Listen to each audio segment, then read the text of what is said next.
కర్నూలు జిల్లా డోన్ మండలంలోని ముడుములపాడు గ్రామంలో ఎన్నికల ప్రచారంలో భాగంగా జనసేన పార్టీ కార్యాలయాన్ని కోట్ల జయసూర్య ప్రకాష్ రెడ్డి చేతుల మీదుగా రిబ్బన్ కట్ చేసి ప్రారంభించారు. ఈ కార్యక్రమంలో కోట్ల గ్రామ సర్పంచ్ రాధమ్మ ప్రచారంలో పాల్గొన్నారు. రాబోయే ఎన్నికల్లో తెలుగుదేశం పార్టీకి ఓట్లు వేసి గెలిపించాలని కోరారు.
సమస్యలు ఉన్నాయి. ఇదే చాలా మీద మాట్లాడి చెప్పారు.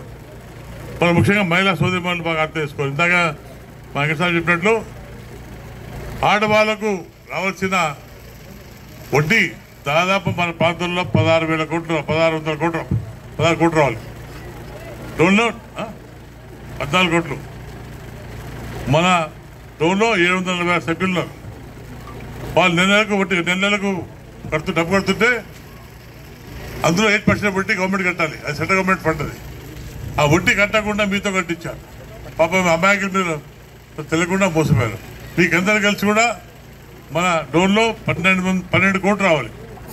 750 మహిళలకు 12 కోట్లు రావాలి. అంటే మీ డబ్బు మీకు రావాలి. ఎంత దగాండి ఇది, ఎంత అన్యాయం ఇది. రాష్ట్రం మొత్తం మీద 7,200 కోట్లు కొట్టేశాడు. ఈయన మహిళలతో అన్యాయంగా 7,200 కోట్లు కొట్టేశాడు. చిన్న విషయం కాదు. మీరు సంపాదించి కట్టుకున్న డబ్బులతో మీకు రావాల్సిన వడ్డీ రేటు రాకుండా మొత్తం ఆయన కొట్టేసినట్టే ఎంత పాపాత్మ ఒకసారి రాసుకోండి. మళ్ళీ మీ మంత్రి ఏం చేస్తున్నాడు? ఫైనాన్స్ మంత్రి. ఆయన తెలిసి మోసం చేశాడు. నిన్న మొన్న మా బయటపడ్డది. ఇంకా చాలా బయటపడుతున్నాయి. రోజుకు ఒక సమస్య మేము ముందుకు తీసుకొస్తాం. తప్పకుండా మన ప్రభుత్వం వస్తుంది. ఎంక్వైరీ చేసి ఎవరైతే దోషులు అది కంప్లీట్గా శిక్షిస్తాం. ఆడపిల్లలు కాపాడుతూ కూడా డబ్బు కట్టిస్తాం. మేము ఎవరైతే డబ్బు రావాలో మా ఆడపిల్లలకు 7,200 కోట్లు కట్టి తీర్థా కూడా పని చేసుకుంటారు. దయచేసి ఒకసారి ఆలోచించే బాధ్యత ఎంత ఉంది. ఇంత అన్యాయం చేస్తుంటే రకరకాల అన్యాయం ఉన్నాయి. ఒకటే కాదు, అన్ని బయట తీస్తాం. ఒకటి బయట తీస్తాం మేము. అగ్రికల్చర్ కానివ్వండి, ఇరిగేషన్ కానివ్వండి, రోడ్డు కానివ్వండి, అన్ని బయట తీస్తాం. దయచేసి ఆలోచించుకో కోరుకుంటున్నా. ఇలాగే